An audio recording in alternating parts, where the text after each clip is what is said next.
मतलब हमको पता है आखिर तो ह्यूमन बीइंग्स है ना, ये सब हम बहुत रिलैक्सेशन रख लेते हैं अपने आप में कि आखिर तो इंसान है ना। हम्म, तो ब्राह्मण मतलब ये वाला आखिर वर्ड कभी यूज नहीं करेंगे।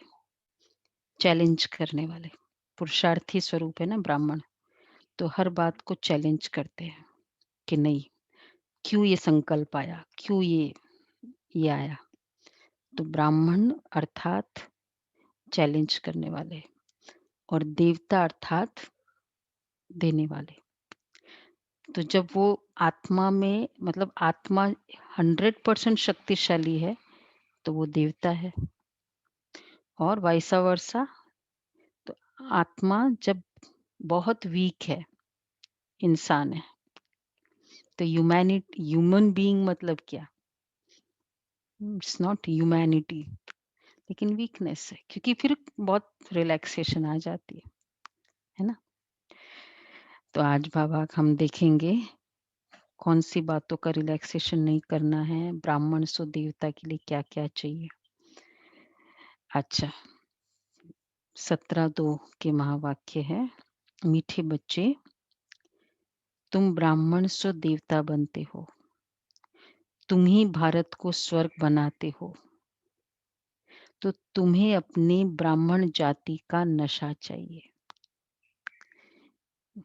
जाति का भी एक बहुत बड़ा ये होता है ना, पहले होता मतलब नशा भी होता है उस तरह से। आजकल बेशक इतना नहीं है, जातिवाद इतना नहीं है, लेकिन होता है। अच्छा, प्रश्न है, सच्चे ब्राह्मणों की मुख्य निशानियां क्या होगी? 5 निशानी बाबा ने बताई है। सच्चे ब्राह्मणों की मुख्य निशानियां क्या होगी?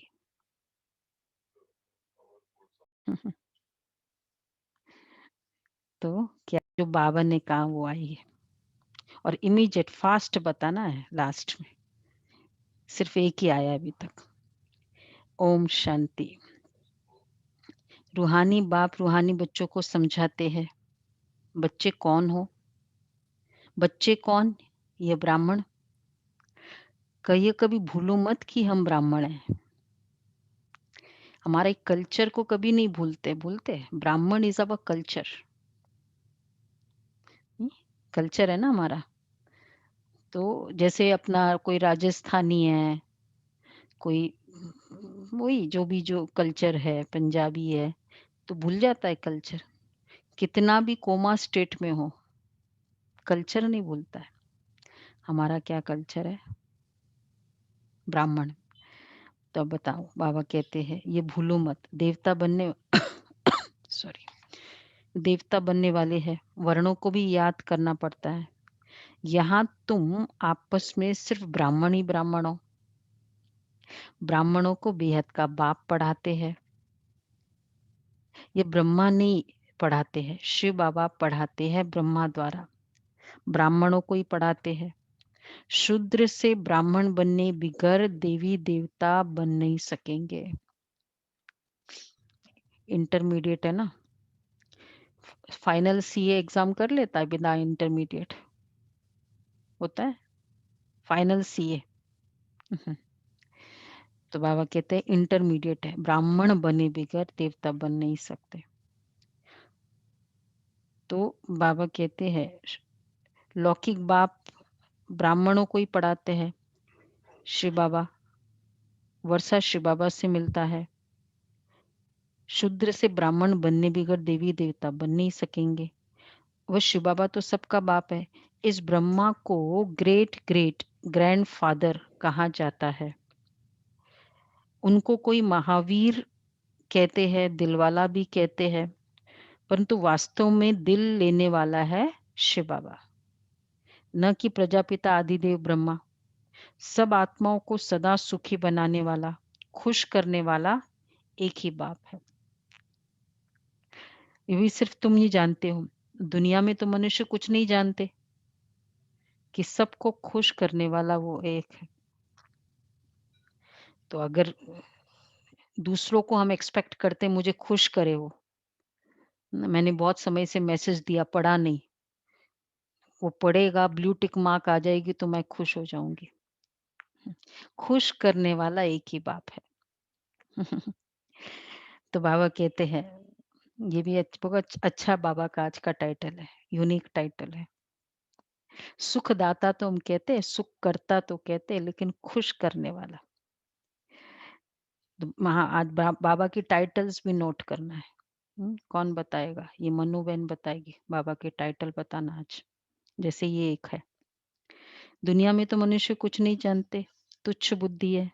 हम ब्राह्मण ऋषि बाबा से वर्षा ले रहे हैं। तुम भी ये घड़ी-घड़ी भूल जाते हो, याद है बड़ी सहज। योग अक्षर सन्यासियों ने रखा है। तुम तो बाप को याद करते हो। योग कॉमन अक्षर है। इनको योग आश्रम भी नहीं कहेंगे।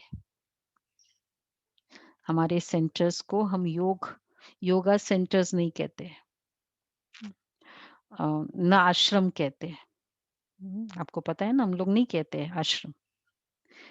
हम्म, तो बाबा कहते हैं इसको योग आश्रम नहीं कहते हैं, क्योंकि कॉमन वर्ड है। योगा और आश्रम वर्ड तो कितना कॉमन है अ, इंडिया में तो इसलिए बाबा कहते हैं योग अक्षर सन्यासियों ने रखा है। बच्चे क्यों नहीं योग आश्रम कहते हैं? बड़ा अच्छा लॉजिक रीजन दिया है बाबा ने। क्योंकि यहाँ पर हमारा तो प्रवृत्ति मार्ग है, मीन्स इकट्ठे रहते हैं हम लोग, फैमिली। योग आश्रम फैमिली, मीन्स कि जहाँ गुरु शिष्य। बच्चे और बाप बैठे हैं, यहाँ हमारा संबंध ही डिफरेंट है, बैठते हैं तो। बच्चों का फर्ज है बेहद के बाप को याद करना। हम ब्राह्मण हैं, डाढ़े से वर्षा ले रहे हैं ब्रह्मा द्वारा, इसलिए शिव बाबा कहते हैं जितना हो सके याद करते रहो। चित्र भी भली रखो तो याद रहेगी। हम ब्राह्मण हैं, बाप से वर्षा लेते हैं। ब्राह्मण कभी अपनी जाति को भूलते हैं क्या? जाति एक ऐसी चीज है, डीप इनसाइड है, नहीं, कभी नहीं भूलता है। तो ठीक है, हम जो शरीर की कम्युनिटी है वो भी याद रहे, लेकिन आत्मा की कम्युनिटी है वो क्यों भूल जाए? तो आप आज आज से क्या कहेंगे हम पंजाबी है। हैं? हम राजस्थानी है, शरीर राजस्थानी है, ठीक है, उस पर्टिकुलर कम्युनिटी में पैदा हुआ। मैं आत्मा, क्या हुआ? कुछ आवाज नहीं है। मैं आत्मा ब्राह्मण बच्चा हूँ। मैं ब्राह्मण हूँ, मैं आत्मा मतलब मैं हूँ ही आत्मा ना। ब्राह्मण हूँ, ब्राह्मणों में भी तो राजस्थानी होते हैं, ब्राह्मणों में भी तो पंजाबी होते कि नहीं? मैं ब्राह्मण हूँ, शरीर पंजाबी होगा, ठीक है। तो ये बाबा कहते ब्राह्मण जाति को नहीं भूलते। ब्राह्मण तो देवताओं से भी ऊंचे, क्योंकि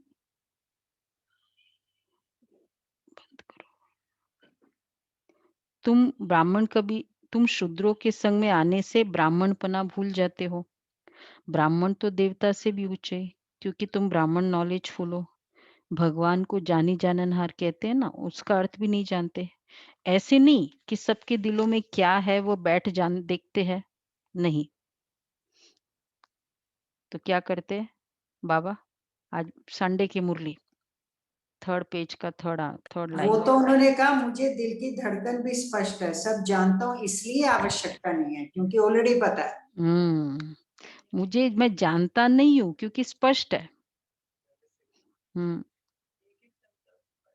हाँ, एक एक संकल्प स्पष्ट है बाबा को, इसलिए जानने की जरूरत ही नहीं है। बाबा कहते मैं सबके दिलों को बैठ जानता हूँ, क्या करेंगे? दिलों को बैठ के जान भी लेंगे, पता है ना। तो ऐसे बाप को बहुत याद करना है। नहीं ऐसे नहीं कि सबके दिलों में क्या है वो बैठ देखते हैं, नहीं। उनको सृष्टि के आदि मध्य अंत का नॉलेज है, वह बीज रूप है। झाड़ के आदि मध्य अंत को जानते हैं। तो ऐसे बाप को बहुत याद करना है। इनकी आत्मा भी उस बाप को याद करती है। वो बाप कहते ये ब्रह्मा भी मुझे याद करेंगे, तब तो ये पद पाएंगे। ब्रह्मा भी जब याद करेंगे तब पद पाएंगे। तुम भी याद करेंगे तब पद पाएंगे। पहले पहले तुम अशरीरी आए थे, फिर अशरीरी बनकर वापस जाना है, और सब तुमको दुख देने वाले हैं, उनको क्यों याद करेंगे? यहाँ पहले पहले दुख होता है स्त्री पुरुष के संबंध में, क्योंकि विकारी बनते हैं। तब तुमको अब उस दुनिया के लायक बनाता हूँ जहाँ विकार की बात नहीं।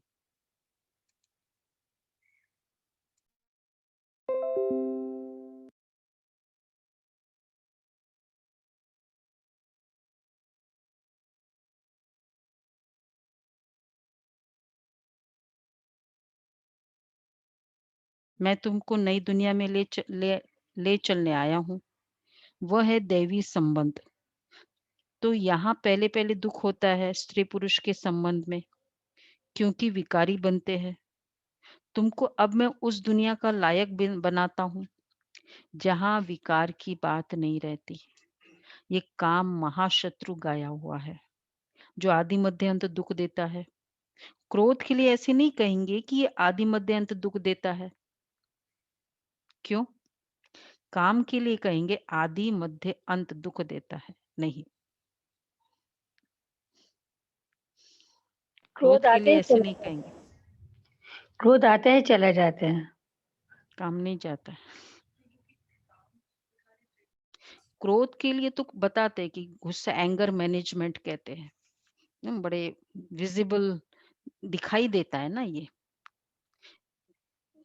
काम के लिए दिखता नहीं है, और एकदम नेचुरल कह दिया उसको, मानते भी नहीं है। तो लस्ट मैनेजमेंट नहीं होता है, एंगर मैनेजमेंट है, ईगो मैनेजमेंट है।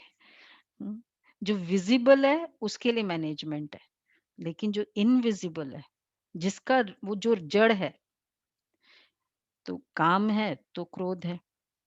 तो बाबा कहते काम को जीतना है, वही आदि मध्य अंत दुख देता है, पतित बनाता है। पतित अक्षर विकार पर लगता है। इस दुश्मन पर जीत पानी है। तुम जानते हो हम स्वर्ग के देवी देवता बन रहे हैं, जब तक ये निश्चय नहीं तो कुछ पा नहीं सकेंगे। बाप समझाते हैं बच्चों को मनसा वाचा कर्मणा एक्यूरेट बनना है। मेहनत है, दुनिया में किसको पता ही नहीं कि तुम भारत को स्वर्ग बनाते हो। आगे चलकर समझेंगे। चाहते भी है वन वर्ल्ड, वन राज्य, वन रिलीजन, वन भाषा हो। तुम समझा सकते हो, चाहते हैं ना सभी कि वन हो। एक थोड़ा सा छोटा सा लाइक माइंडेड ग्रुप होता है आज, जैसे जिसके घर में सभी ज्ञान में चल रहे होते हैं। युगल भी है तो बच्चे भी है, तो कहते हैं हमारा एक यूनिटी है। अच्छा क्या बोलते हैं, यूनिट अच्छा है हमारा। तो अगर पूरा वर्ल्ड ऐसा हो जाए तो बाबा कहते चाहते हैं ना, तुम समझा सकते हो कि सतयुग में आज से 5000 वर्ष पहले एक राज्य एक धर्म था, जिसको स्वर्ग कहा जाता है। राम राज्य रावण राज्य को कोई भी जानते नहीं है। 100% तुच्छ बुद्धि से अब तुम स्वच्छ बुद्धि बनते हो, नंबरवार पुरुषार्थ अनुसार। बाप बैठ तुमको सब पढ़ाते हैं, सिर्फ बाप की मत पर चलो। बाप कहते हैं कि पुरानी दुनिया में रहते कमल फूल समान पवित्र रहो, मुझे याद करते रहो। बाप आत्माओं को समझाते हैं, मैं आत्माओं को ही पढ़ाने आया हूं इन ऑर्गन्स द्वारा। तुम आत्मा भी ऑर्गन्स द्वारा सुनती हो। तो बच्चों को आत्म अभिमानी बनना है ना, ये तो पुराना छीची शरीर है। तुम ब्राह्मण पूजा के लायक नहीं हो, ये शरीर पुराना छीची है। तुम ब्राह्मण पूजा के लायक नहीं हो, तुम गायन राइट योग्य हो। आंसर, तुम गायन लायक हो। पूजने लायक कौन है? देवता। गायन लायक कैसे है? राइट आंसर दिया, बोलो। राइट बोला।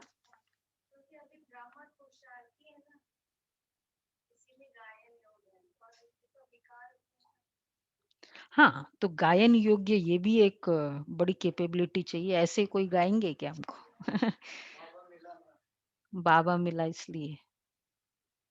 क्योंकि ब्राह्मण करते ही बेसिक डिसिप्लिन हमारी आ जाती है ना, प्योरिटी होती है, खान-पान की शुद्धि होती है, तो लोग क्या कहेंगे, अरे हम नहीं खा रहे हैं।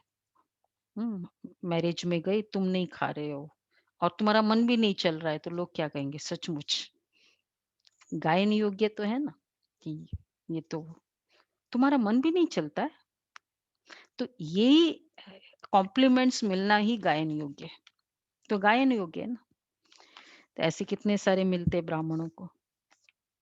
तो बाबा कहते हैं कि बाप तुमको, तुम्हारी पूजा हो नहीं हो सकती, गायन सिर्फ ब्राह्मणों का है, न कि देवताओं का है। बाप तुमको शूद्र से ब्राह्मण बनाते हैं। सतयुग में गायन योग्य होंगे, वहाँ पूजन जरूरत ही नहीं है, कुछ भी नहीं है वहाँ तो।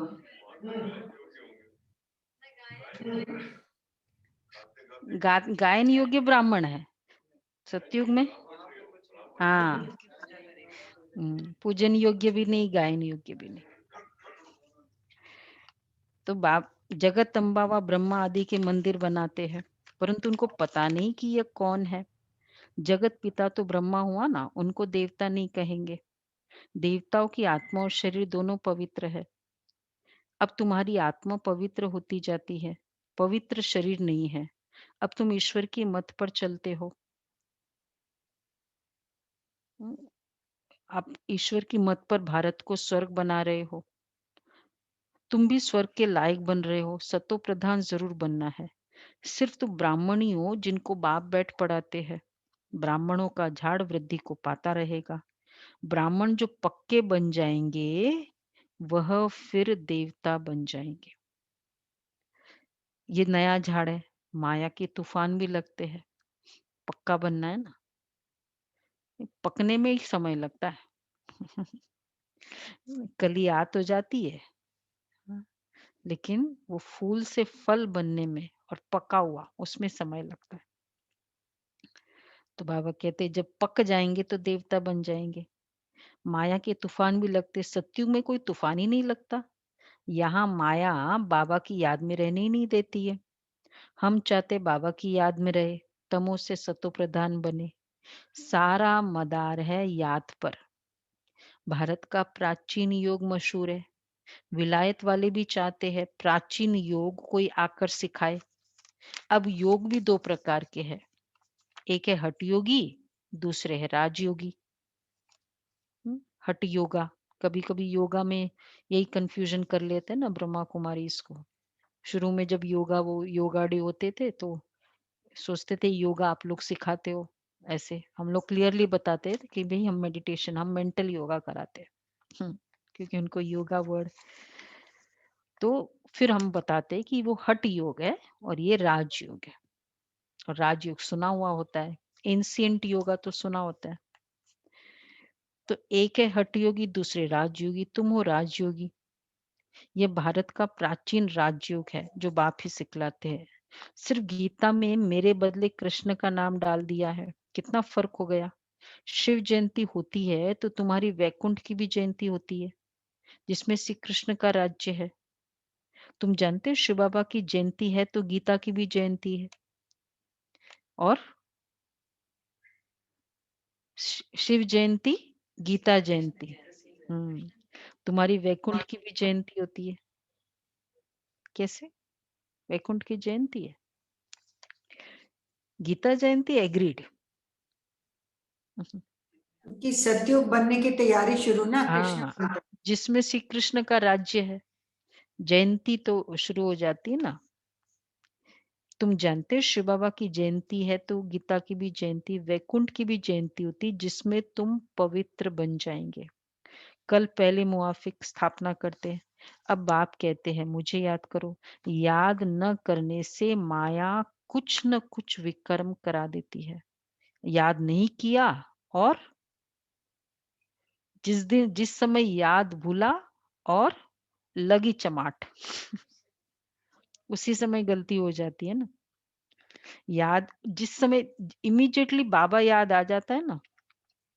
जैसे देखो, बच्चे होते हैं, माँ बोलती रहती है कि मत करो, देखो ये चोरी नहीं करना, मतलब सपोज माँ ये बार-बार शिक्षा देती है, तो अगर वो कहीं से पेंसिल उठा रहा होता है ना उस समय, अगर वो सेंसिबल होता है तो क्या वो माँ का चेहरा याद आ जाता है?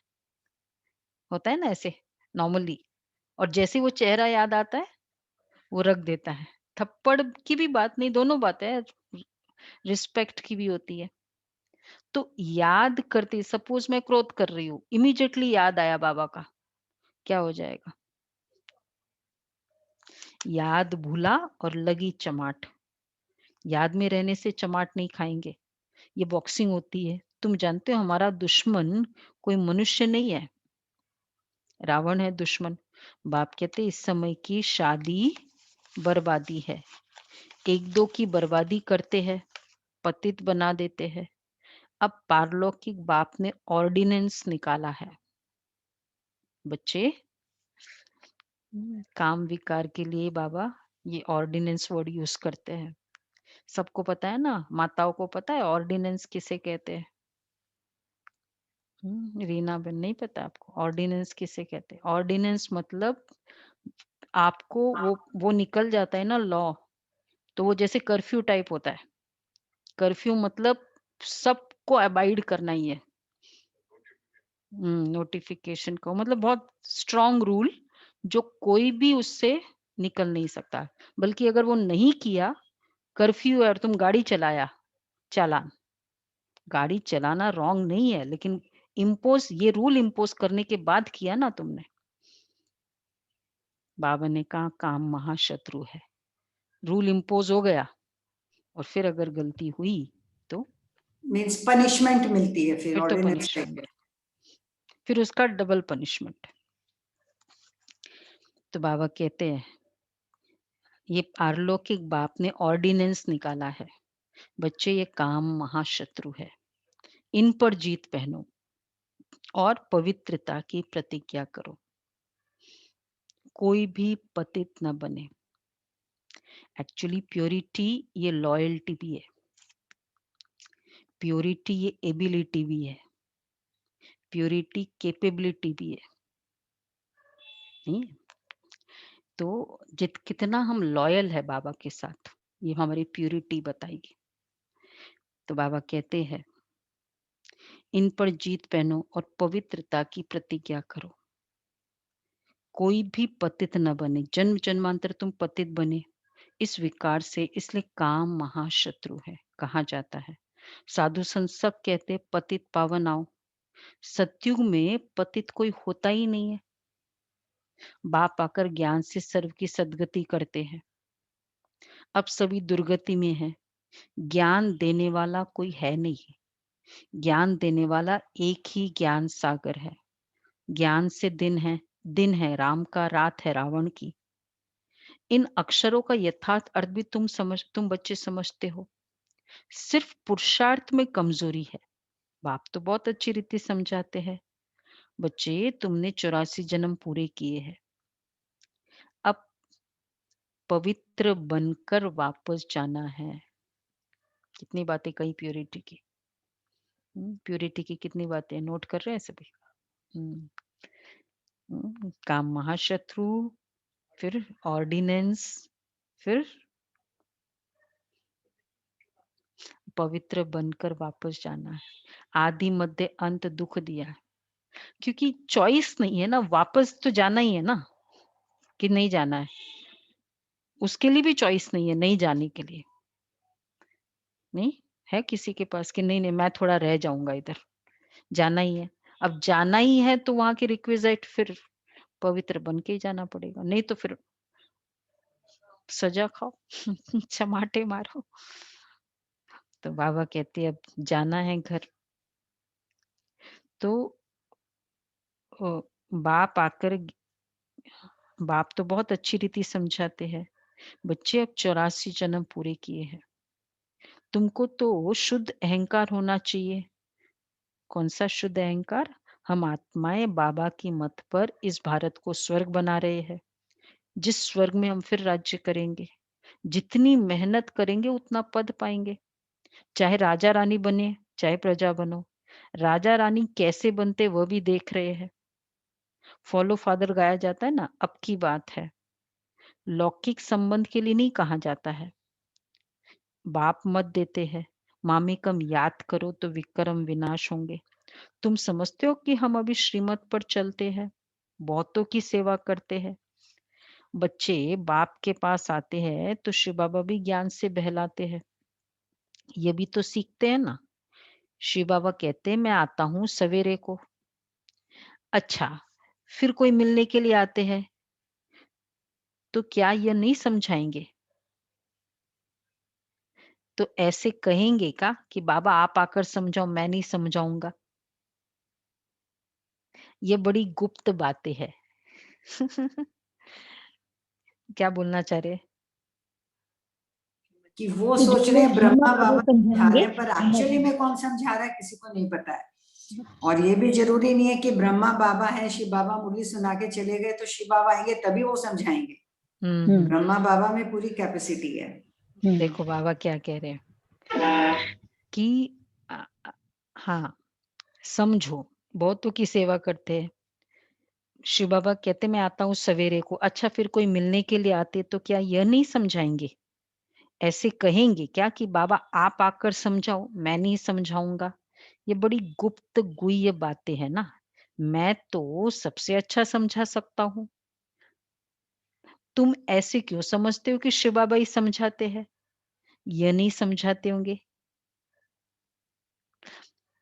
उसी समय अगर कोई आ गया, बाबा की तन में प्रवेशता है, तो ब्रह्मा बाबा भी समझा सकते हैं। बाबा कह मतलब वैसे बाबा को याद नहीं करो, ब्रह्मा बाबा को। ब्रह्मा बाबा की मत नहीं है, लेकिन समझाने में तो ब्रह्मा बाबा समझा सकते हैं ना। जब कोई सामने आए उस समय दोनों की प्रवेशता है। 2 जन बैठे हैं ना, बाबा भी बोल रहा है तो ये भी बोल देंगे। मैं भी समझा सकता हूँ। तुम समझते हो ना कि अभी हम श्रीमत पर चलते हैं। ऐसे ऐसे कहेंगे क्या कि बाबा आप आकर समझाओ, मैं नहीं समझाऊंगा? मैं तो सबसे अच्छा समझा सकता हूँ। तब तो तुम क्यों समझते हो कि शिव बाबा ही समझाते, ये नहीं समझाते होंगे? यह भी जानते हो कल्प पहले इसने समझाया है, तब तो ये पद पाया है। मम्मा भी समझाती थी ना, वो भी उच्च पद पाती है। मम्मा बाबा को सूक्ष्म वतन में देखते हैं। समझ गए? समझा कि नहीं? मतलब बाबा भी बीच में समझा देता है। बाबा भी समझा सकते हैं, भाई इतना उच्च पद पाया है तो समझा सकता हूँ ना मैं भी। हाँ, दोनों है ना। देखो ये साकार तन की विशेषता थी कि दोनों अलर्ट थे। मतलब ब्रह्मा बाबा की आत्मा भी बहुत अलर्ट थी। गुलजार दादी तो उस समय साइलेंस में होती है। तो मम्मा भी समझाती थी। मम्मा बाबा को सूक्ष्म वतन में देखते हैं। तो बच्चों को फॉलो फादर करना है ना। सरेंडर होते भी गरीब है, साहूकार तो हो न सके, गरीबी कहते हैं। बाबा ये सब कुछ आपका है। हाँ, बाबा कहते बाबा ये सब कुछ आपका है। ये बाबा कहते कि गरीब कह देते हैं, साहूकार नहीं कह सकते। सरेंडर होते भी गरीब है। शिव बाबा तो दाता है ना, वह कभी लेता नहीं है।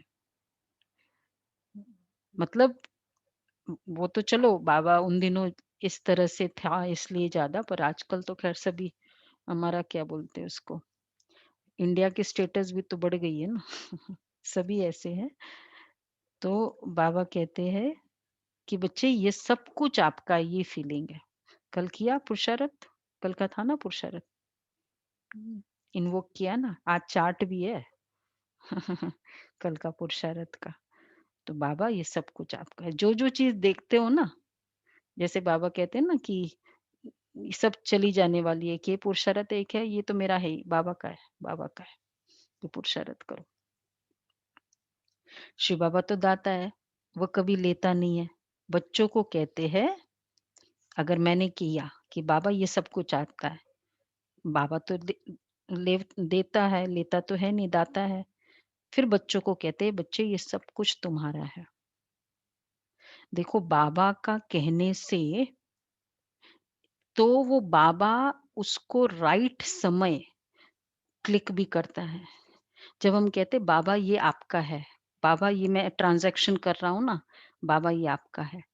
तो अगर नुकसान भी होना होता है ना, तो टाइम पर वो क्लिक हो जाता है क्योंकि बाबा का कहा ना, तो लॉस में भी यूज़ हो सकता वो कभी लॉस नहीं होगा उसका। तो इस तरह से बाबा की और फिर बाबा उसको राइट समय पर यूज़ भी करते हैं, उस चीज़ को। वेस्ट नहीं जाती। जब बाबा का कहा ना कि ये भी कह दिया बाबा मुझे स्टॉप कर देना अगर ऐसा कुछ यूज़ करते ना, तो बहुत ज़िम्मेवारी होती है। कई कहते हैं कि ये है ना, ये बहुत हमारा ये या क्लाइंट ठीक नहीं है या सपोज़ कुछ केस है, एडवोकेट है, वो बहुत पैसे ले लेता है। वो ही पैसे ले सकता है जिसका वो धन बाबा के लिए नहीं फ़ील किया। अगर हम रियली फ़ील करते हैं तो वो राइट डॉक्टर मिलेगा, राइट एडवोकेट मिलेगा, राइट क्लाइंट मिलेगा और वो धन बच जाएगा, वो जाएगा नहीं। ये बहुत ये है बाबा का है, बाबा का है। बाबा बाबा का है ना, तो बाबा को दिख रहा है ना कि कहाँ यूज़ करना है इसको, पर प्रोवाइडेड वो फीलिंग हो। इसलिए बाबा कहते हैं, बाबा कभी लेता नहीं है। बच्चों को कहते, बच्चों ये सब कुछ तुम्हारा है। मैं अपने लिए महल ना यहाँ ना वहाँ बनाता हूँ, तुमको स्वर्ग का मालिक बनाता हूँ। अब इन ज्ञान रत्नों से झोली भरनी है। मंदिर में जाकर कहते मेरी झोली भरो, परंतु किस प्रकार की, किस चीज की झोली भर दो? झोली भरने वाली तो लक्ष्मी है जो पैसा देती है। शिव के पास तो जाते नहीं, शंकर के पास जाकर कहते हैं, समझते हैं शिव और शंकर एक है। अब ये अच्छी पॉइंट है। लक्ष्मी जी धन देने वाली है, फिर शिव जी के पास चाहे वो शंकर जी के पास ही क्यों जाते झोली भरने? ये तो क्लियर है ना, लक्ष्मी जी देने वाली है। बम बम भोले भर दे झोले।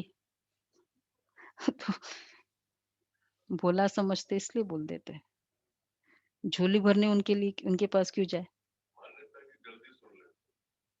जबकि खुद के पास उनके पास तो कपड़े भी नहीं है, बेचारे ऐसे ही।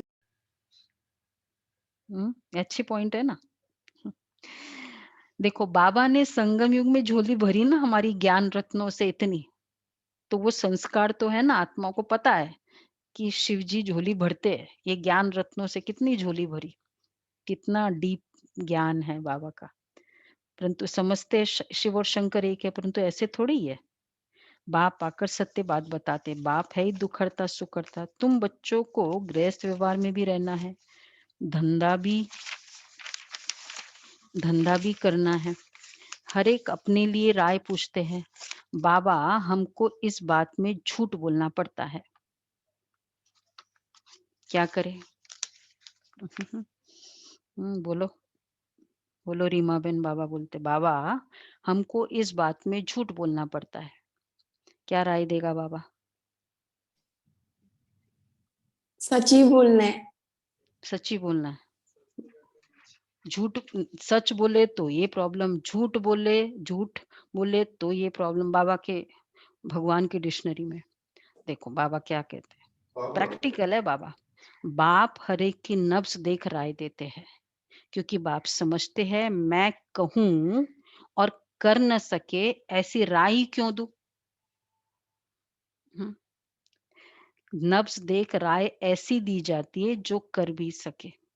वो तो मीन्स फेस दीदी टू ये फेस हुआ ना, यहाँ बाबा ने कोई राय नहीं दी कि समय के सिचुएशन और उस आत्मा का क्या, त्रिकालदर्शी है ना बाबा, तो बाबा जानता है उसके लिए क्या बेस्ट होगा उस समय के लिए।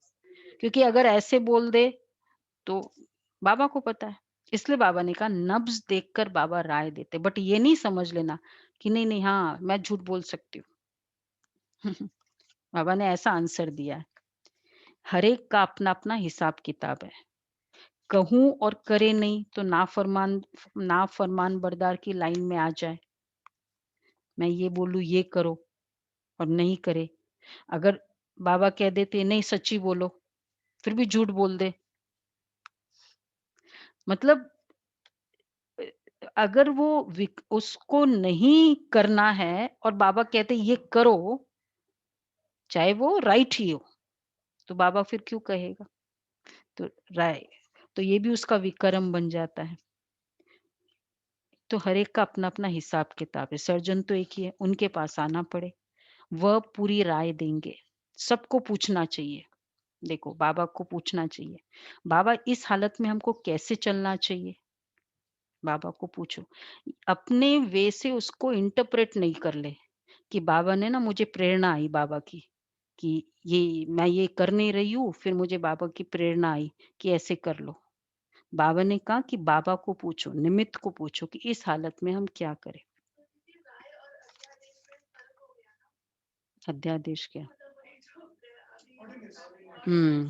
वो ऑर्डिनेंस तो अलग है, राय है ये तो। सबको पूछना चाहिए, बाबा इस हालत में हमको कैसे चलना चाहिए, अब क्या करें?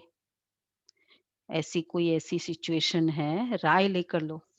ये नहीं कि अपने मन से ठीक है ना, कि राय लो, इन्फॉर्म करो, बताओ। ये भी एक तरह से अपने आप का, जैसे होता है ना, बच्चा होता है तो वो पूछता है, तो जितना वो पूछता है वो ग्रो करता है, उसको याद रहता है। आगे चलकर वो कोई भी किसी को राय देगा ना, तो पूछ-पूछ के किया होता है ना, वो समझदार बनता है और अपने मन से कर लेता है। कई ऐसे बच्चे होते हैं ना, नहीं पूछना क्या है, कर लो, कर लो। दीदी लेकिन अगर गलती पूछ रहे हैं तो एक्चुअली गलती हुई, जो भी सिचुएशन है, उसमें पूछना चाहिए। फिर भी दीदी गलती तो हुई ना, फिर भी। फिर बाबा के ऊपर बाबा ने क्या कहा कई बार कि फिर ज़िम्मेवार कौन है? जो मत देने वाला है, ज़िम्मेवारी उसकी है। कई बार बाबा ने कहा ना, गलत भी मत दी ब्रह्मा ने। जो मत देने वाला है, ज़िम्मेवारी उसकी है। इसलिए पूछने वाला तो ठीक है, पूछ के फ्री हो सकता है, लेकिन बताने वाले के ऊपर बहुत बड़ी ज़िम्मेवारी हो जाती है। हुँ, उसको तो हिसाब देना होगा ना बाबा के पास। इसलिए हम कोई ऐसा डिसीज़न बड़ों को पूछ लेते हैं। भई हाँ, फिर पूछा नहीं तो वो तो फिर अपने वे से इंटरप्रेट करते हैं, ऐसे ही कि नहीं, ये है ना सिचुएशन, मैं तो ऐसे ही करूँगी। ये है ना सिचुएशन, ये बहुत है। ये बिल्कुल न्यारी यात्रा है। तो बाबा कहते हैं, बाबा इस हालत में हमको क्या करना चाहिए, कैसे करें? बाप स्वर्ग में तो ले जाते हैं ना, तुम जानते हो हम स्वर्गवासी तो बनने वाले हैं। अब हम संगमवासी हैं। तुम अब न नर्क में हो, न स्वर्ग में हो। जो ब्राह्मण बनते हैं, उनका लंगर इस छी-छी दुनिया से उठ चुका है। तुमने कलयुगी दुनिया का किनारा छोड़ दिया है। कोई ब्राह्मण तीखा जा रहा है, याद की यात्रा में, कोई कम, कोई हाथ छोड़ देते हैं अर्थात फिर कलयुग में चले जाते हैं।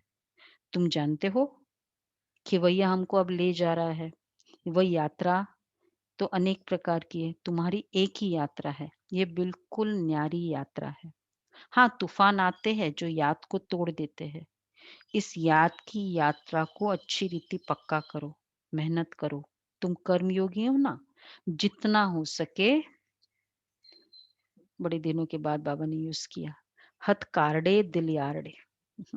हाथों से कर्म होता रहे। किया, बहुत अच्छा लगा, कल किया होगा सभी ने। बाबा आपका है, बाबा ये सब कुछ आपका है। हम्म, तो बाबा कर रहा है, बाबा मैं कर रही हूँ लेकिन कर आप रहे हो, ये भी एक अच्छी फीलिंग है बाबा के साथ। तो हथ कार्डे दिल यारडे, आधा कल तुम आशिक माशूक को याद करते आए हो। बाबा यहाँ बहुत दुख है, अब हमको सुखधाम का मालिक बनाओ। याद की यात्रा में रहेंगे तो तुम्हारे पाप खलास हो जाएंगे। तुमने इस स्वर्ग का वर्षा पाया था, अब गवाया है। भारत स्वर्ग था, तब कहते प्राचीन भारत। भारत को ही बहुत मान देते हैं, सबसे बड़ा भी है, सबसे पुराना भी है। अब तो भारत कितना गरीब है, इसलिए सब उनको मदद करते हैं। वो लोग समझते हैं हमारे पास बहुत अनाज हो जाएगा, कहाँ से मंगाना नहीं पड़ेगा। परंतु ये तो तुम जानते हो, विनाश सामने खड़ा है। तो जो अच्छी तरह से समझते उन्हों को अंदर बहुत खुशी रहती है। प्रदर्शनी में कितने आते हैं, वो कहते हैं ना कि ये बस ये करूंगे ना 5 साल, हम क्या बोलते हैं, आत्मनिर्भर भारत। जो भी मतलब ठीक है, कदम तो उनके तो राइट हो, मतलब जो अपनी तरीके से तो राइट कर ही रहे हैं, लेकिन विनाश होना है ना, तो परिस्थितियां कैसी होगी? सबका ही विनाश होना है। तो अपनी लेवल पे वो कर रहे हैं, वो अपना कर्म अच्छा बना रहे हैं। पर बाबा कहते हैं उन्हों को तो अंदर परंतु मतलब यही था ना कि कहाँ से कुछ मंगाना नहीं पड़ेगा, हमारा ही सब कुछ होगा। विनाश सामने खड़ा है। जो अच्छी तरह से समझते उन्हों को अंदर बहुत खुशी रहती है। प्रदर्शनी में कितने आते कहते हैं तुम सत्य कहते हो, परंतु यह समझे कि हमको बाप से वर्षा लेना है, यह थोड़ी बुद्धि में बैठता है। यहाँ से बाहर निकले खलास। तुम जानते हो बाबा हमको स्वर्ग में ले जाता है, वहां न गर्भ जेल है, न उस जेल में जाएंगे। अभी जेल की यात्रा भी कितनी सहज हो गई है। बाबा कुछ कौन कौन सी बात कैसे कनेक्ट कर देते हैं। जेल की यात्रा भी अच्छा है कहते हैं। एक हमारे कोई थे जानने वाले, कहता है किए ही थे ऐसे कुछ कर्म, ऐसे वही क्या बोलते हैं उसको, इसकी टोपी उसके ऊपर, उसकी टोपी इसके ऊपर, वो वाली स्टाइल होती है ना लोगों की बिजनेस में। तो 1 महीने करके आए जेल में, पूछा हमने, बोला बहुत मजा था। खाना पीना सब कुछ मिलता था अच्छे से। ये भी है, जेल बर्ड हो गए। तो बाबा कहते वहां ना गर्भ, अभी जेल की यात्रा भी कितनी सहज हो गई है। फिर सतयुग में कभी जेल का मुंह देखने को ही नहीं मिलेगा। गर्भ जेल भी नहीं तो बाकी जेल तो दूर की बात है। दोनों जेल नहीं रहेंगे। यहाँ सब माया का पॉम्प, ये सब माया का पॉम्प है। बड़ों बड़ों को कैसे खलास, जैसे खलास कर देते हैं। आज बहुत मान दे रहे हैं, कल मानी खलास। आज हर एक बात क्विक होती है, फिर फास्ट चाहते हैं ना हर चीज। 5G स्पीड हो, 6G भी आ जाएगा, स्पीड फास्ट। तो बाबा क्या कह रहे हैं देखो, मौत भी क्विक होती जाएगी। फिर सब कुछ क्विक होगा। सतयुग में ऐसे कोई उपद्रव होते नहीं है। आगे चल देखना क्या क्या होता है। दीपक भाई नोट कर रहे हैं, प्रेडिक्शंस बहुत भयंकर सीन है। सुना? हाँ जी दीदी। नोट करो, प्रेडिक्शंस की जिम्मेवारी है। तुम बच्चों ने साक्षात्कार भी किया है। बच्चों के लिए मुख्य है याद की यात्रा, बड़े भयंकर सीन आने वाले। अच्छा, मीठे मीठे सिकेला दे बच्चों प्रति माता पिता बाप दादा का याद प्यार, गुड मॉर्निंग। रूहानी बाप की की रूहानी बच्चों को नमस्ते। हम रूहानी बच्चों की रूहानी बाप दादा को याद प्यार नमस्ते, गुड मॉर्निंग, थैंक यू बाबा। गूंज रहा है, ओम की धुनी होती है ना, वो पूरा वो सेक्रेड हो जाता है। अच्छा, धारणा के लिए सार है, मनसा वाचा कर्मणा, बहुत बहुत एक्यूरेट बनना है, बहुत बहुत एक्यूरेट बनना है। मनसा वाचा कर्मणा। इस पर मुझे एक बात याद आती है, दूध उबल गया। कल ना थोड़ा मेरे से दूध गिर गया, मैंने कहा ये भी बहुत बड़ा इम्परफेक्शन है। जो दूध ही नहीं संभाल सकता है वो राज्य क्या संभालेगा। बाबा कहते थे साकार में, इतनी एक्यूरेसी चाहिए। ब्राह्मण बनकर कोई भी शूद्रों के कर्म नहीं करने हैं। ब्राह्मण बनकर कोई भी शूद्रों के कर्म नहीं करने। दूसरा है, बाबा से जो राय मिलती है उस पर पूरा पूरा चलकर फरमान बरदार बनना है। उस पर पूरा पूरा चलकर फरमान बरदार बनना है। कर्म योगी बन हर कार्य करना है। सर्व की झोली ज्ञान रत्नों से भरनी है। सर्व की झोली ज्ञान रत्नों से भरनी है। वरदान है, अमृत वेले के महत्व को समझकर यथार्थ रीति यूज करने वाले सदा शक्ति संपन्न भव। अमृत वेले के महत्व को समझकर यथार्थ रीति यूज करने वाले सदा शक्ति संपन्न भव। स्वयं को शक्ति संपन्न बनाने के लिए रोज अमृत वेले तन की और मन की सैर करो। जैसे अमृत वेले समय का भी सहयोग है, बुद्धि सत्व प्रधान स्टेज का भी सहयोग है, तो ऐसे वरदानी समय पर मन की स्थिति भी सबसे पावरफुल स्टेज की चाहिए। पावरफुल स्टेज अर्थात बाप समान बीज रूप स्थिति। अमृत वेले बीज रूप स्थिति का अभ्यास करना है। साधारण स्थिति में तो कर्म करते भी रह सकते हो, लेकिन वरदान के समय को यथार्थ रीति यूज करो तो कमजोरी समाप्त हो जाएगी। ये बहुत अच्छा बाबा का एक मोटिवेशन है अमृत वेले के लिए। बड़े दिनों के बाद आया है अमृत वेला।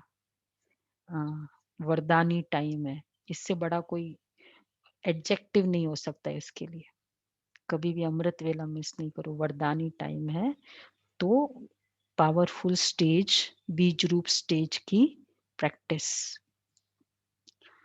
वरदान का समय उसको यथार्थ रीति यूज करो। दोनों बातें बाबा ने कहा, तन की और मन की सैर करो। मन की सैर ये, तन की सैर भी करो, ये भी अच्छा है। हाँ, मतलब इसमें बताया नहीं है, लेकिन यही हुआ ना। चलो हम तो दोनों फॉलो कर रहे हैं। तो बाबा कहते कि तो इसलिए स्वमान रहेगा, मैं अमृत वेले के महत्व को समझने वाली शक्तिशाली आत्मा हूं।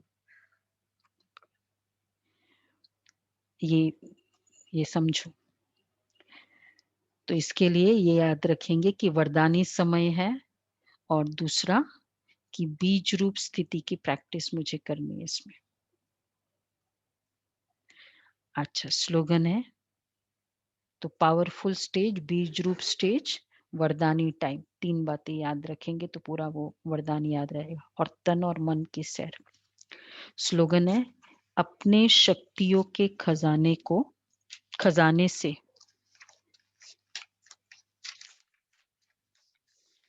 अपने शक्तियों के खजाने से शक्तिहीन परवश आत्मा को शक्तिशाली बनाओ। शक्तियों के खजाने से शक्तिहीन परवश आत्मा को शक्तिशाली बनाओ। और ये है, कल था अव्यक्त इशारे में लॉ, आत्मिक लव और लॉ का था ना। आत्मिक स्वरूप में रहने से लौकिक में रहते भी अलौकिकता का अनुभव करेंगे। ये रियली फील होता जा रहा है आजकल मुझे। तो अपने को आत्मिक रूप में न्यारा समझना है। कर्तव्य से न्यारा होना तो सहज है, उससे दुनिया को प्यारे नहीं लगेंगे। दुनिया को प्यारे तब लगेंगे जब शरीर से न्यारी आत्मा रूप में कार्य करेंगे। इससे ही मन के प्रिय, प्रभु प्रिय और लोकप्रिय बनेंगे। तो कर्तव्य से न्यारे नहीं होना है, देखो कितना क्लियर बाबा ने बताया, लेकिन शरीर से न्यारे हो जाना है, शरीर के भान से न्यारे हो जाना है। अर्थात बार बार मैं आत्मा हूं। तो अगर कर्तव्य से न्यारे हो गए तो दुनिया के प्यारे नहीं, लेकिन शरीर से न्यारे हो गए तो दुनिया के प्यारे, मतलब शरीर के भान से न्यारे। ये भी बहुत अच्छा है ना, याद रख सकते हैं आप। इस बार का अव्यक्त इशारे सबके पास होने चाहिए। वैसे भी हमारा अव्यक्त ये चल रहा है ना, सोल कॉन्शियसनेस मंथ, तो ये प्रैक्टिस करनी है। अच्छा जी, तो एक तो